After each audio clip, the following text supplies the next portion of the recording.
Welcome to the Agility Insurance Podcast. Get amplified with expert insurance insights and more to grow your business. Now here's your host, Jason Wright. Kevin Carpenter, welcome to the Agility Insurance Services Podcast. And also, welcome, I know it's a little bit belated. I've welcomed you already, but to this audience, you're a new face, you're a new name.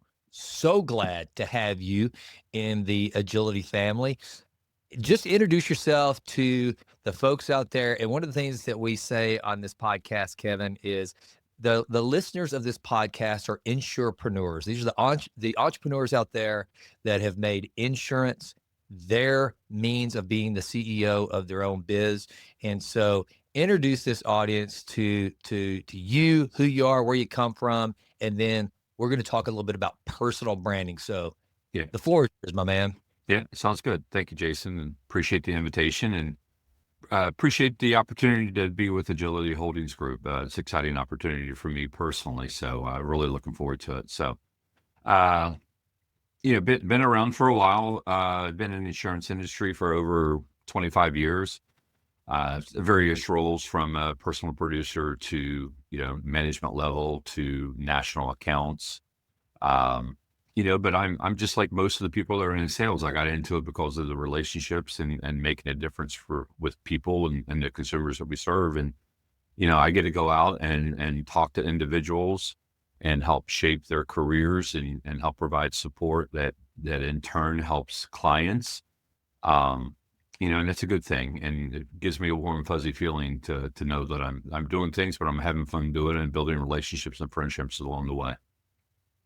Well, we're sure glad to have you. And I do want to go ahead and give a little bit of plug for the holding group right now, because most of the listeners that have heard from me before on the podcast, you know that I'm the Chief Governmental Affairs Officer for Agility Holdings Group, which owns the Agility Insurance Services, which is where this is going to air on the AIS podcast.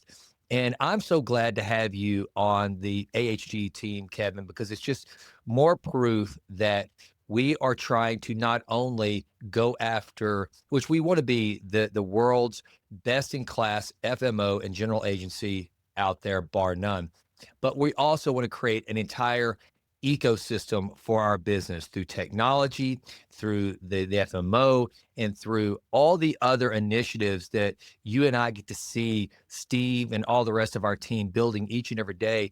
And it's not just like, that we have the FMO, and then we've got these other 834 Labs and Luminos Creative, and these other things are just kind of like, well, those are just kind of sidebars. No, every single thing that Agility Holdings Group is trying to do is to create organizations and enterprises that are best in class. And so to have you on board to see that mission from a business development standpoint and look for opportunities to where we can get better, grow more in our space, man. I'm just thrilled to have you, and I'm really excited to have you on the podcast today and introduce you to this audience. So let's get started, man. Ready? Yeah, it sounds good. And just to kind of build on what you said, that's what attracted me to this role with Agility Holdings is the ability to kind of leverage the synergies that Steve and his team has built to better serve distribution. It's that differentiated value that Steve has through the Luminos Creative, through Patient Care Health, through Agility Cares, that really is something very unique that you don't see outside of the just common distribution model out there. So really exciting times, and looking forward to being part of building it. So let's dive in. I love it. Okay, so one of the things I reached out to you today because I know that Steve made this comment to me whenever he was telling me that you were coming on board and kind of just giving me a little bit about who you were. He said, and the cool thing about Kevin is he's someone that the industry listens to and follows. For example, when Kevin puts something on LinkedIn, he is going to get a reaction. People are going to look, they're going to comment. They're looking to see, as a thought leader, what he's putting out. And I find that to be so important. And I also see it as like really low hanging fruit for those agents that are out there, those business owners that are out there in the field that are trying to find ways to differentiate themselves and to become subject matter experts. So I want to bring you on here to just try to give like a quick master class on how you discovered the power of personal branding and social media and getting people to listen, to get, that currency that we're all striving for in this crazy digital age, which is attention. That is Yeah. attention currency. Kind of take us through your thoughts and your theories on getting attention and creating a brand for yourself, and how you've kind of built your brand. Yeah. Well, yeah, I'll start out with, my strategy around social media wasn't intentional. Just kind of eased into it through the regular channels of social media. And then, of course, saw the value of LinkedIn to make connections, build a network within the industry, and find colleagues that shared some of the same insights and opinions I did, but also find colleagues and peers that could help me grow personally and professionally outside of that, and kind of keep a finger in the pulse on what I was doing to make sure that I could maintain being a thought leader or a trendsetter within the industry. So it just kind of really didn't have anything intentional about it, and so I'm kind of preaching to myself here as I share this with you. I think there is opportunity to get more intentional, more strategic around even my personal use of it right now. But be honest with you, Jason, much like distribution and a sales funnel, there's a lot to be said about the volume game, right? You by branding yourself, you have to be able to reach people, and I've got over 6,000 followers on LinkedIn. So with that, whenever I post something, I don't post much, but I do try to look for that quality of post and information or education out there to either post myself or repost, because I know it's going to reach a lot of people. And a lot of times it stirs reactions and clicks, and sometimes it doesn't. But it's a great tool out there. And I encourage anybody that's not currently using LinkedIn today to maybe do a little bit of thoughtful research and searches on LinkedIn and find people that are in the same industry.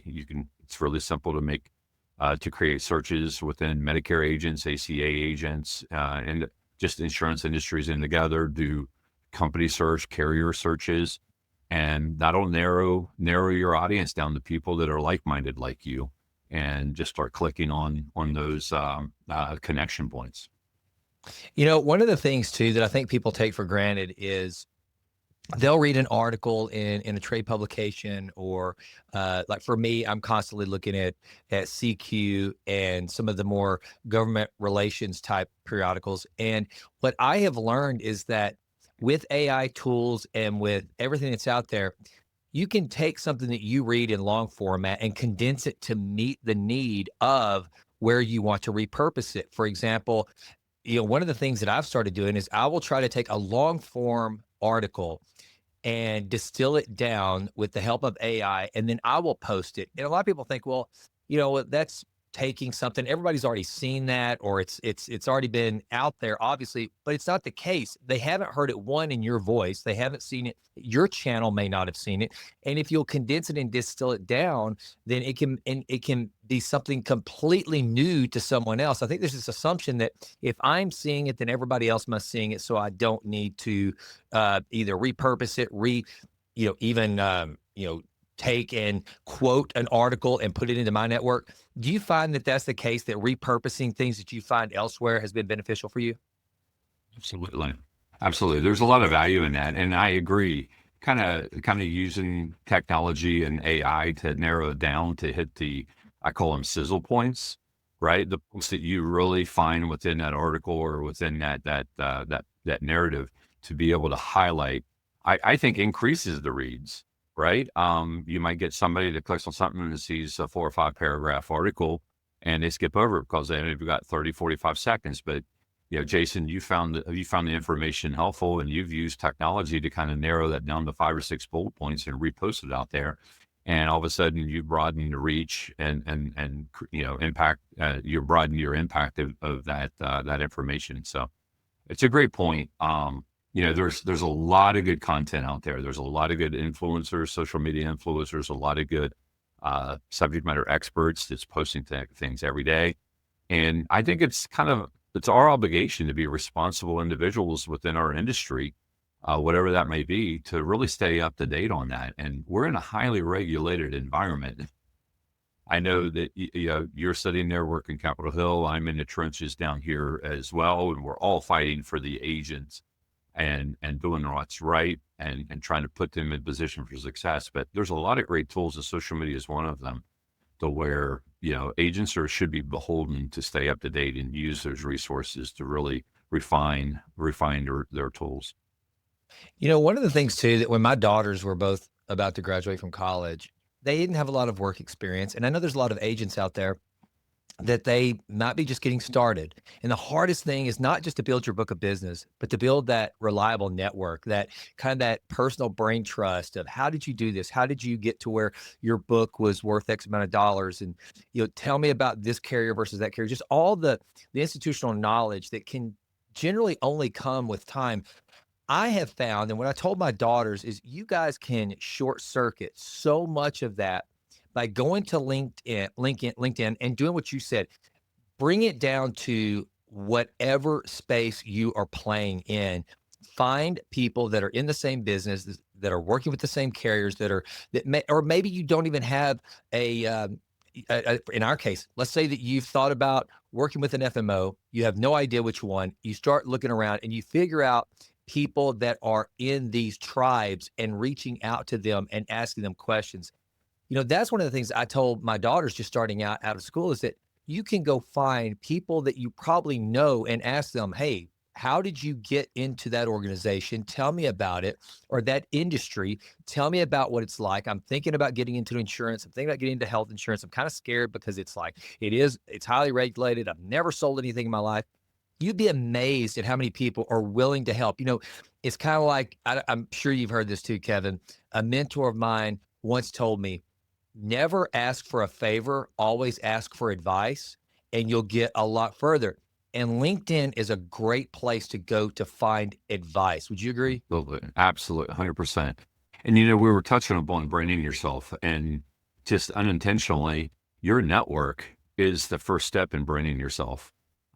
You've applied for a job, and a lot of these employers, the savvy ones anyway, will look at your social media accounts before they even choose to filter you into the interview process. And some will get disqualified just by their social media following. They can determine and see either posts that the individual has made, or the environment they've built around them through their social media network. If you have a lot of people that are highly disruptive within the industry and some to be detractors that you're following or commenting and liking some of their posts, it's a good chance there. You're branding yourself on that way versus maybe somebody that's attached himself and building a network around people that are really positive influencers that look for the good content out there within the industry. So it is great advice. It's you're searching for the advice. You can do searches on LinkedIn and look for a specific topic and narrow that down, like you said. But that is great advice. Seek out advice versus asking for a favor. That's awesome. And one of the things too, Gary Vaynerchuk talks a lot about this, who's kind of like the social media ninja among ninjas, kind of like an oracle at this point. One of the things I remember him saying is that it's not just about creating all the time. It's just documenting. It's just showing what you're doing. People are interested in seeing what other people are doing. And that's one of the things that social media has afforded us, is the opportunity to just show people what's going on. But I always challenge people, as it relates to business, be thoughtful to the point that you were just making. Be thoughtful and strategic about what it is that you're documenting. Why are you at that conference, and what do you hope to learn? And then reporting back to what you just learned. I guarantee, Kevin, between the two of us, how many thousands of conferences and continuing educations and all that stuff have we been to? And generally, you may sit in a conference for a speech or something for an hour, 2 hours, and there's usually 1 to 2 nuggets that stand out. Absolutely. Right. And that's the beautiful thing about social media, is that if you are strategic and very intentional with it, you can position yourself as an expert in a very short period of time, because we live in such an attention deficit world now, to where most people, as long as you're taking the time to make sure that the information you're putting out, something you've learned, is beneficial to others, people will kind of give you the benefit of the doubt. They're not going to go. It's like I always say, it's gotten to the point now where we look at resumes right on the front end, but once you get the job, once you're doing it, nobody really cares where you went to school, and they sure don't care about your GPA. They don't care about all the other stuff. You're in, you're done. We don't have time for that. Just show us what you know about what you're doing. That's right. And I think that's one of the things that social media really allows for. Yeah, it does. It's a great vehicle. It really is. It's a great tool. It's a great vehicle to brand yourself, but also, like you said, show what you're taking away from the events. Kind of pat yourself on the back a little bit and show people, hey, you just got back from a great event. Modern Healthcare hosted, or some industry event, expo out in Las Vegas or whatever. It really shows the willingness of the individuals to put themselves out there and seek out advice and seek out information and stay abreast of their trade and their skill. And like you said, there's a fine line between boasting and just kind of self-promotion versus posting things that are really helpful and good content. And I apologize about the background noise here. Hey man, you got your assistant jumping in here. That's your encourager saying, yes, boss. Yeah, Right. I think my assistant is the one encouraging the barking. Well, okay. So you bring up a good point too about, like, whenever it's time to toot your own horn or whatever, a lot of people, and this is the thing that I think is really important, especially when we're talking social media or anything like that. There are people out there listening to this that they've probably been told in some, like, I remember back when I owned my real estate brokerages, Tom Hopkins was one of the big sales gurus back in the day, and he would teach you how to sell. And one of the things that he would always do is, like, anytime you're going into real estate, insurance, financial services of any kind, one of the things that any consultant, and Tom used to always talk about this, was you've got to let everybody know what you're doing. You've got to let everybody know you're in business, right? Well, a lot of people hear that and they're like, I don't want to call my friends from high school and my mom and dad and all my family and tell them, hey, I'm selling health insurance. If you know anybody that needs any, they just don't like that. It sounds cheesy. And let's face it, it's not natural. To me, the cool thing about LinkedIn in particular is it can be the silent salesman.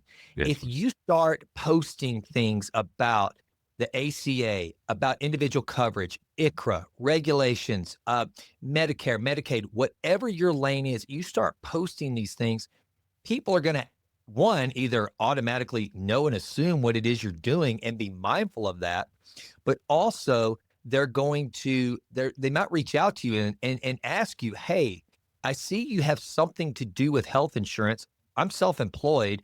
I need insurance. I don't understand this open enrollment's coming up, or I'm about to turn 26. I don't know what to do. As a matter of fact, Kevin, let's just go ahead and I want to give a real tactic right now that I would do if I were 23, 24, 25 years old. I had graduated from college recently and I had no idea what I was going to do. So I decided to go get my insurance license. And now I am working at ABC Agency and I'm selling health insurance, and I have no idea where to start building my book. I've sold it to my my few family members that took pity on me. Now I don't know where to go. Folks, if you are in that age category and you just started selling health insurance, I would go to LinkedIn and I would try to find every single person from it. Let's say you went to college.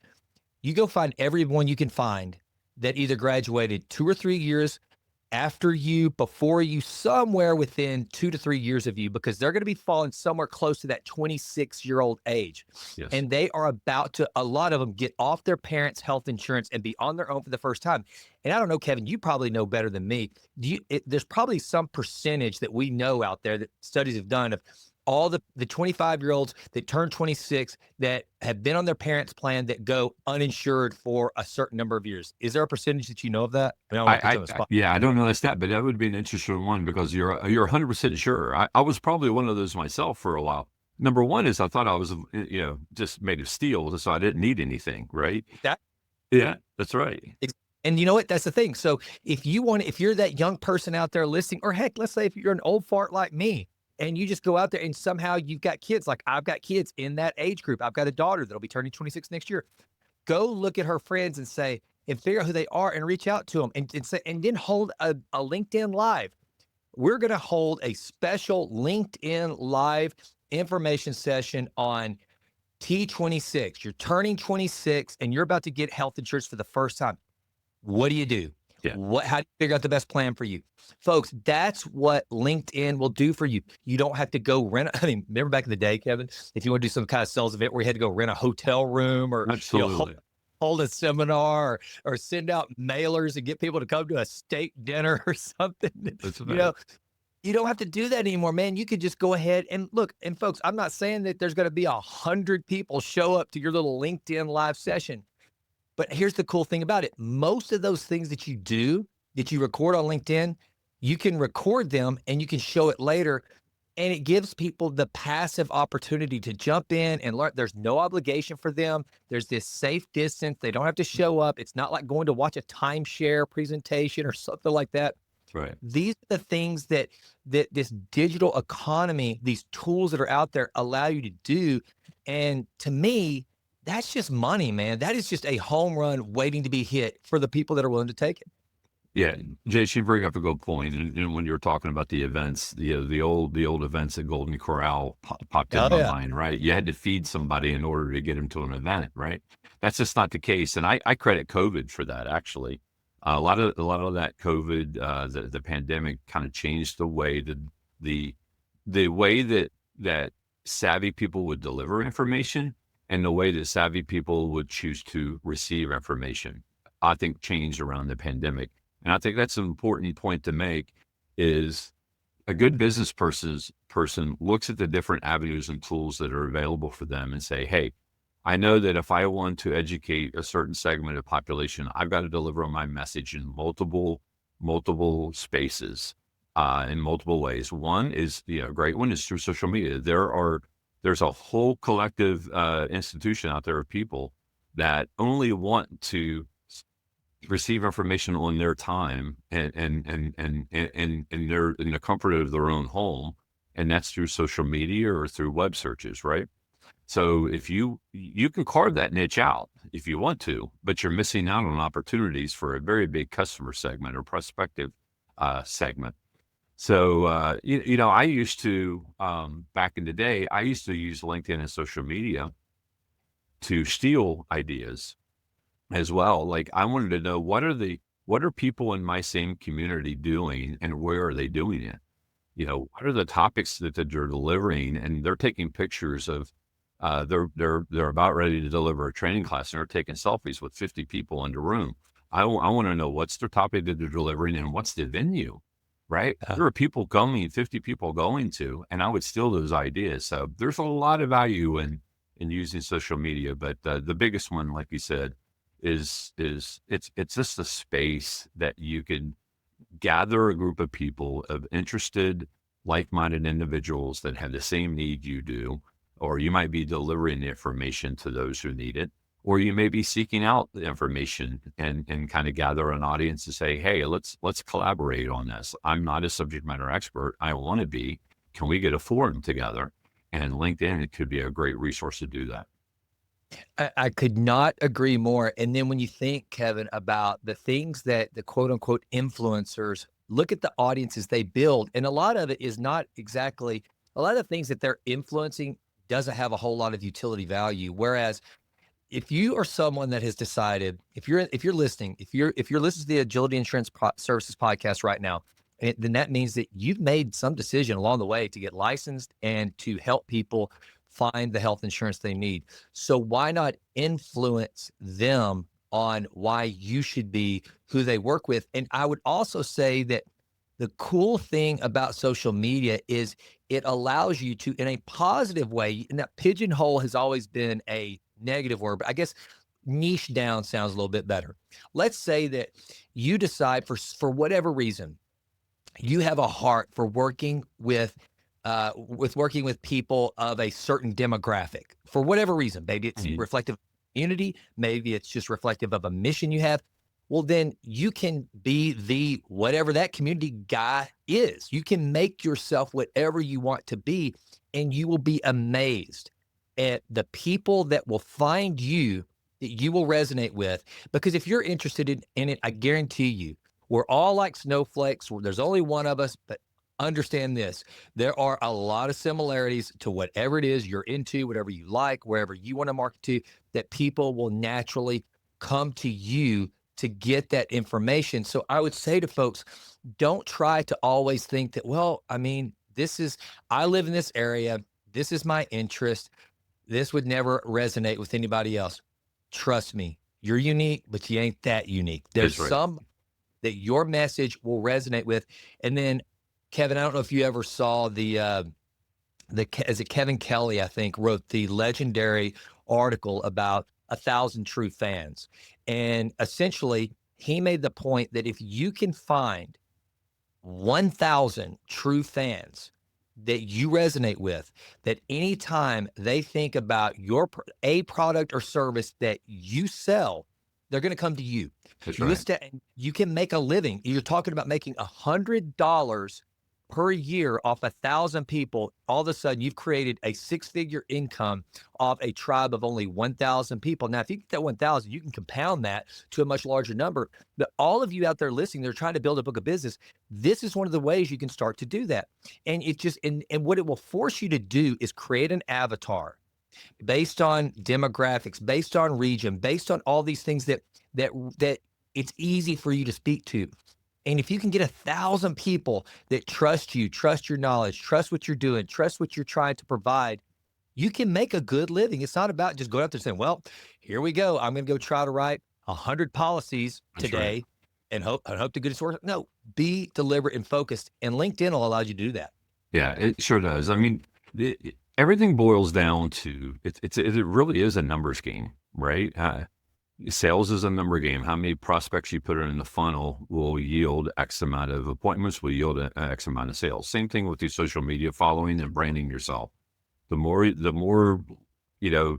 bigger community that you can build, the quicker you can get to that 1,000 number of people that you're influencing the most, and it will seek you out for that information, whether they're, um, you know, voluntarily reaching out to try to sell you a product because they know that you're associated with that industry or closely associated with that, or they're literally reaching out to you for advice, or like you said, a favor, right? Right.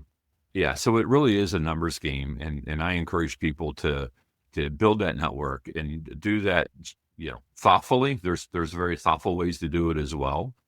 You could do it geographically. You could do it. You could narrow your funnel down to just do agents versus carriers. I wouldn't recommend that. But have thoughtfulness and purpose behind what you're doing, because then it becomes more productive than just random. Now, do you keep this is something I'm trying to get to doing, Kevin, and Abby, my communications manager for GA is trying to help me with this, to get on a better cadence, because I do think consistency is key. Do you have a cadence that you follow for not only when you post, but the type of post, or do you do that? Has that something that you've developed over the years? It's not, and like I said at the beginning of the podcast, I'm kind of preaching to myself. I need to be more intentional about it, right? Maybe set aside the first 30 minutes of every day and scroll through LinkedIn, look for that good content that some peer, some influencer has posted, or subject matter expert has posted. Maybe just repost that. But it's also, as I get more embedded in Agility Holdings, is find out these little strategic things that Agility is doing that we're putting out there, something that Patient Care is doing, something that Jason's doing up on Capitol Hill. If we can get out of this government shutdown, there's going to be a lot of action that's going to come out of that in the next 30 days. There's going to be a lot of interest of what comes out of Capitol Hill after the government shutdown is over. So, yes, I believe that I do not have a cadence. I need to develop a cadence and be more intentional about that, because I do think that the consistency out there also helps brand yourself and really, as that influencer or as that subject matter expert, you've got to keep yourself out there and be visible in order to be successful. Yeah. And I would say that, again, with the use of AI tools, and It's easier than ever. I mean, and folks, again, like Kevin's saying, I've got to practice better what I'm preaching. I'm trying to at least do a minimum of one post a day, and I'm failing miserably, but I know that consistency is the key. I mean, having been a podcaster for 8 years, the first thing I tell anybody that wants to start a podcast is that you've got to be consistent with it, because otherwise your audience will move on. There's just too many people that are going to show up every day. So you got to show up, and it doesn't matter. You can show up once a week. And that's another thing too. Let me just say that for a moment. If you decide I'm not going to post every single day, if you will say I'm going to post every single Tuesday by noon, then people are funny. They will start to realize, oh, I know I'm going to get the 3-point post from Jason on Tuesdays, the 3-point post about regulation, sales tips, what's going on, whatever you decide to make it. And you can batch that, get it done, and almost automate it. And that's what I would say too. You know as well as I do, Kevin, especially for any salesperson out there, folks, it's systems, not habits, that will really kind of keep you and kind of pull you through those Right. valleys. Just don't want to do the thing that you got to do to be successful.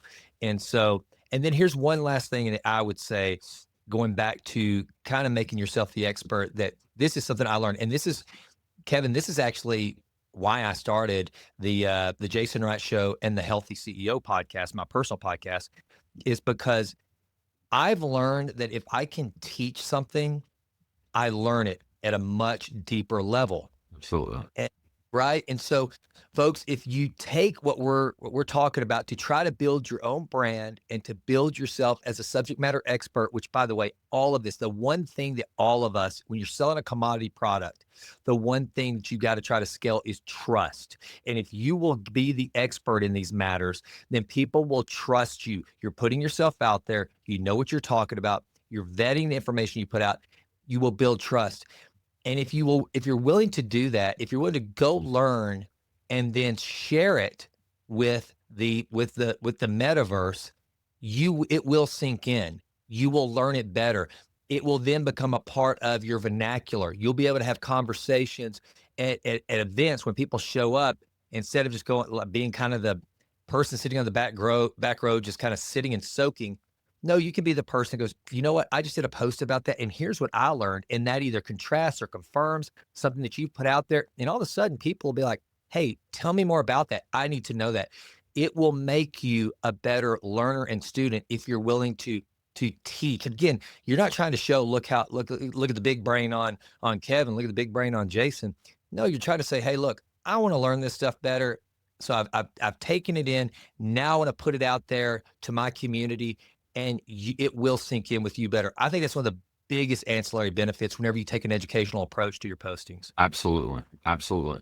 I think some of the best trainers and some of the best teachers and just some of the best salespeople altogether, some of the best human beings are just sponges for information. They seek out education, and they're constantly reading, they're constantly attending events, asking advice, like you said. Just sponges. But then those people are experts at taking the stories that they hear, the lessons that they learn, and crafting the story that they deliver in their own words. So it makes the audience that they're telling the story to act like it's the first time that you've ever told that story. It sounds like it, right?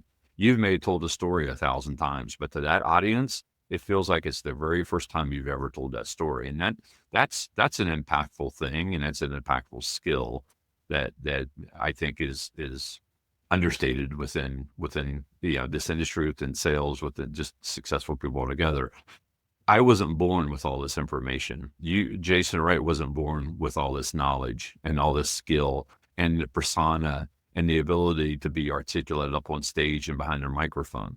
But Jason's probably learned these things. He's probably picked out things from an influencer or somebody that he looked up to and says, I want to act like that. I want to be able to present like that. I want to bring the energy that individual does when he gets up on stage, when he gets behind the microphone. But when Jason is on his podcast and you have an audience that doesn't know Jason Wright that well, doesn't know that Jason's attended 1,000 events, right? And that they don't know that Jason has 40 mentors that he looks up to, whether they're personal mentors or influencers on social media that have never met Jason Wright. but Jason Wright tries to emulate them and take those little things that he learned and he likes from each one of them and make it his own. And those people are really skilled at that. And I think that's just an underappreciated skill set of many people, but it's the successful people that seek that information out and really take that and turn that into a wonderful thing. You just mentioned something that made me think of something else that I've leveraged LinkedIn for, and that is, you mentioned mentors, because you're right. I've got a ton of both physical as well as virtual mentors, and one of the things that LinkedIn has done for me more than once is reaching out to somebody through a DM. Now, I do subscribe to Premium. I think that the LinkedIn Premium is worthwhile. If you're going to do this, folks, remember, your network is your net worth. It may be cliche and cheesy, and I know it's an old throwback saying, but I can't begin to tell you how the older you get, the more you realize your network is your net worth.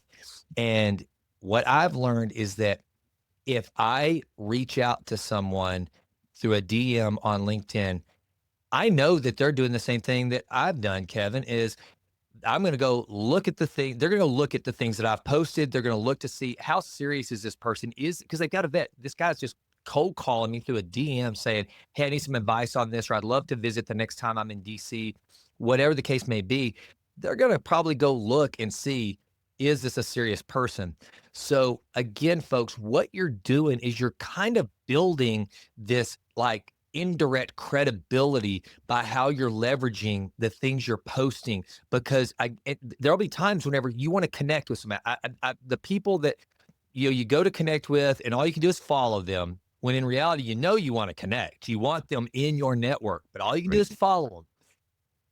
Well, a lot of those people, because I do this, if you send me a connect request, the first thing I'm going to go do is look at your LinkedIn profile, That's right. what you're doing, what you're posting, who are you? Why would you want to connect with me?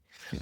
And so give that individual, imagine that person that you really want to connect with, and imagine them coming to your LinkedIn profile. Give them a treasure trove of institutional knowledge right there that they can look at that and go, absolutely, connecting with this person would be a good use of my network I'm in. It's little things like that that you just can't take for granted. Yeah, and even when you're trying to connect or follow with somebody, right? You have an opportunity to write a brief message or just send a blank request, right?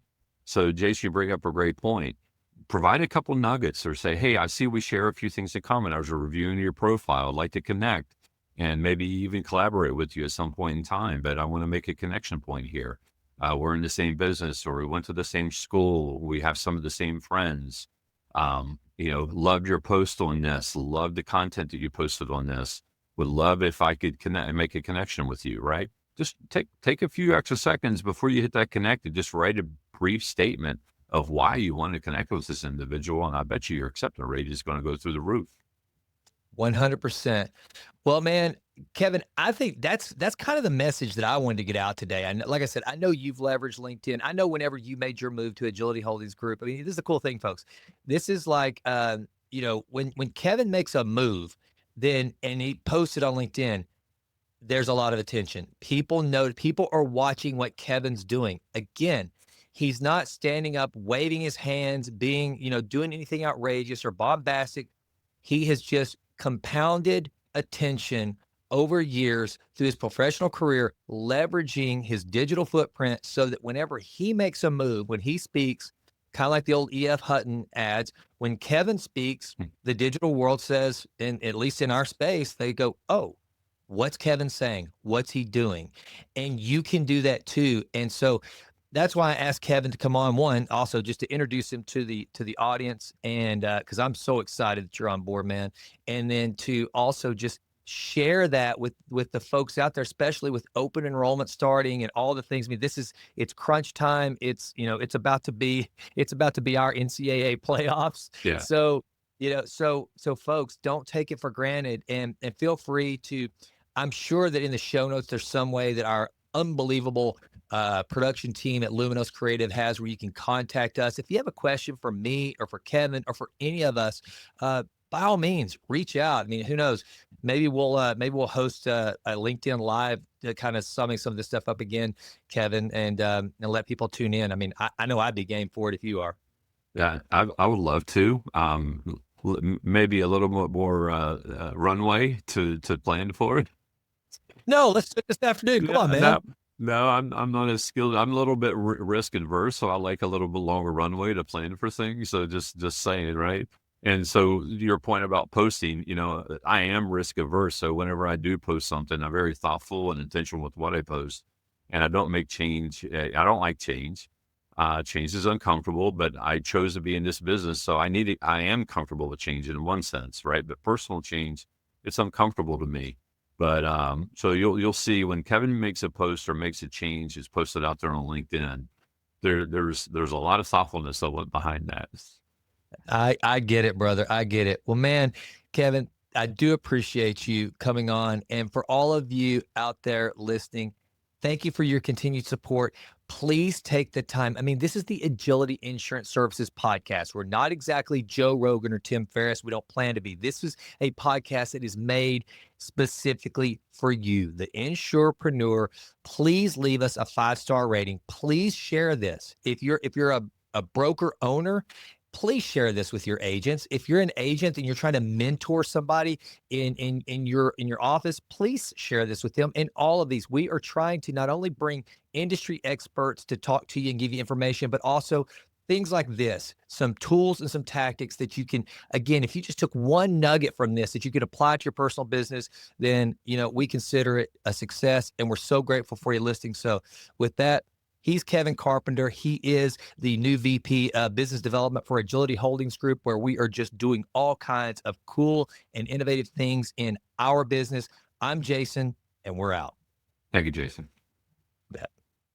In Washington, D.C., Health Access Political Action Committee is your voice, advocating for health insurance professionals and the communities you serve. Together, we're working to expand access to quality, affordable health care for all. Join us in strengthening the future of healthcare. Visit healthaccesspac.com to learn more or to support us today.